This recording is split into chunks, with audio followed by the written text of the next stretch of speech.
Hello everybody, this is AK. I'm back.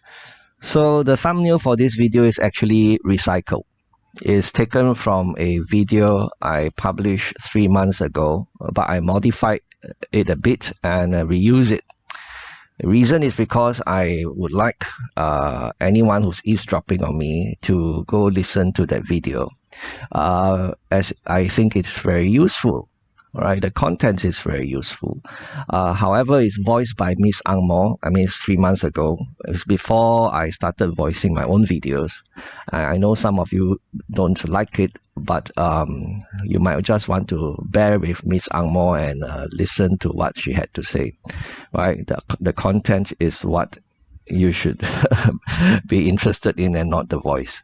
Right, and I also use this video, the thumbnail, because I think the video is going to answer questions from some viewers, recurring questions from viewers, very well, right? And for example, recently I got questions from 2 viewers, and one said, is it possible to share how to invest for income? I tried to do research for dividend stocks or dividend ETFs, but with so much information, I'm not sure how to sieve out the good ones. Any thoughts? And I said, I have many thoughts and my brain cannot hold them all in, which is why I talk to myself. Right, watching my past videos and reading my blog will give you an idea of what I think. Right, and this is one of those videos. This is one of those videos. Of course, there are many other videos, and the reader would have to go and read my past blog posts and watch my past videos to get more ideas, which might be useful, right? And another viewer said, AK, good counters like DBS, which you bought and hold for many years to get dividend income. When will you take profit before the share price come down and you regret? What is your strategy? Well, from that comment, of course, we get the idea that the reader is more interested in trading the stock, right? And there's absolutely nothing wrong with trading, right? That's something that I did before in the past, and I used to do that a lot in my younger days. And if you're good at it, you make some good money, for sure, right? And of course, the fear is after you sell, the price goes higher, right? That is something that all traders have to live with, the possibility, right? And my reply to the reader was, why regret holding on to good businesses, right? Only regret when holding on to bad businesses. That's a very fair statement to make, don't you think? But there's nothing wrong in being a trader, right? I have to reiterate, right, so that people don't come after me for saying something they disagree with. Anyway, I say I have a video on when to sell stocks of Singapore banks. It's too long to type out in full. I dug out one of the videos for you, and that's the one that you guys are seeing on screen now. Again, link to the video in the description box below. So if you have not seen that video yet, go watch it. Now, there's also another question which I get from many readers in the past. Not just one reader, that's why I cannot remember now which reader it was. But it was quite a few readers who asked the same question in variations.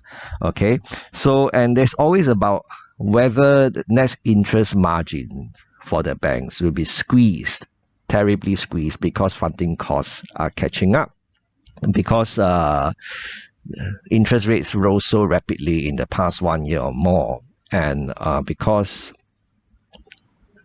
funding costs or the interest rates that banks pay for deposits were still relatively low, net interest margins expanded rapidly, and that gave the bank earnings a boost, right? And that they worry would go away, right? Definitely would go away, because the Fed has slowed down, has paused its interest rates increase, the pace of increase.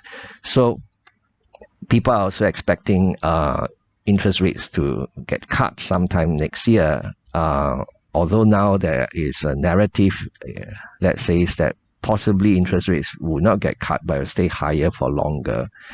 And we might not see a cut at all next year, right? Whatever it is, it's all very confusing, right? Don't get confused. Just focus on the numbers that matter to us, and that's the numbers reported by the banks, right? So,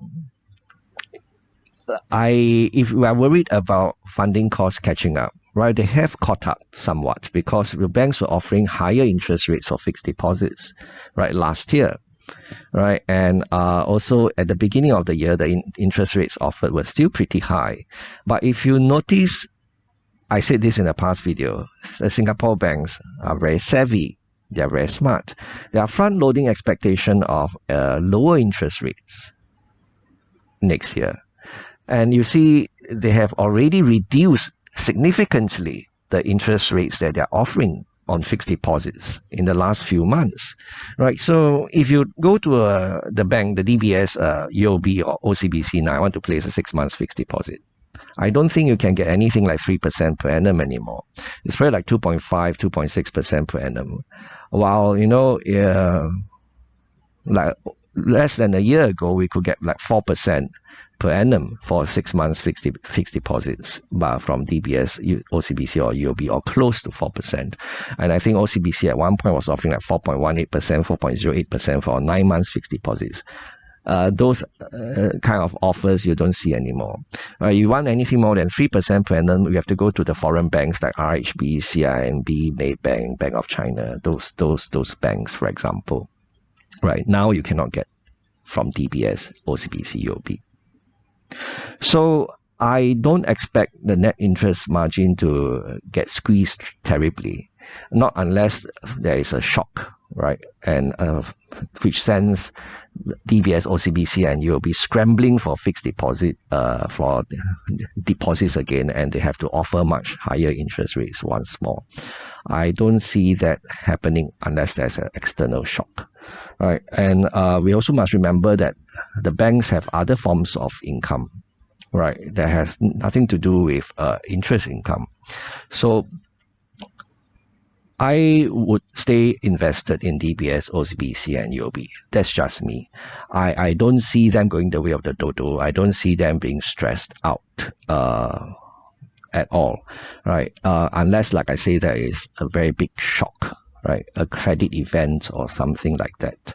And of course, some people are thinking that that could happen this time because of the Chinese property market crash, right? They're having a huge problem there, and they're worried about a domino effect. But that's too far away. I can't see so far away. So I'm just doing what I can, right? But remember, this is just me. So you have to do what you find comfortable doing, right? So if AK can talk to himself, so can you. Bye-bye.